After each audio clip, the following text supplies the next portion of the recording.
120 metre দীর্ঘ একটি train ঘন্টায় 32 কিমি বেগে ছুটছে।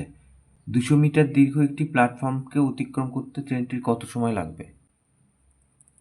এখানে আমরা প্রথমে সমস্যা তৈরি করি। এখানে কত সময় লাগবে বলেছে, সময়টা লাস্টে লিখি, আর এদিকে লিখি দূরত্ব।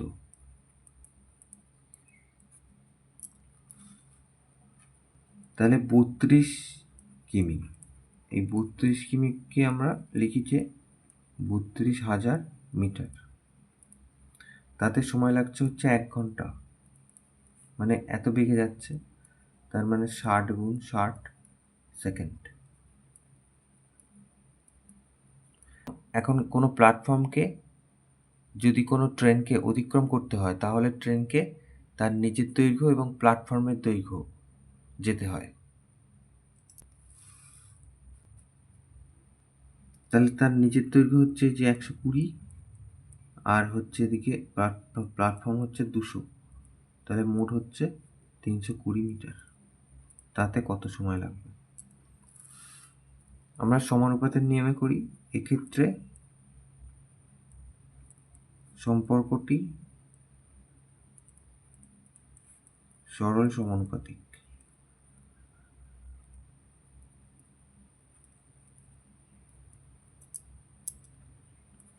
তাহলে সমানুপাতটি হলো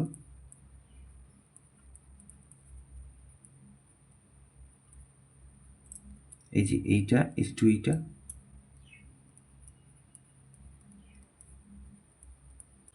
তাহলে এখানে হলো এই যে এত ইস টু এত, ডবল ইস টু এইটা। চতুর্থ পদটা জানি না, তাহলে সময় হচ্ছে চতুর্থ পদ।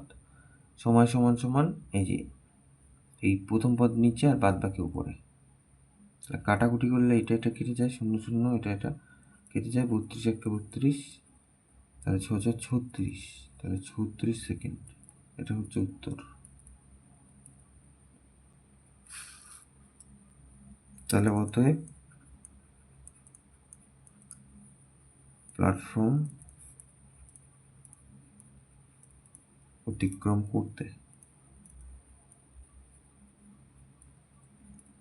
ট্রেনটির 36 সেকেন্ড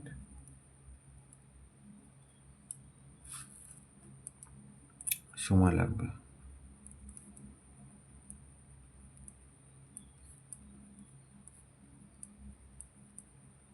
এটা উত্তর।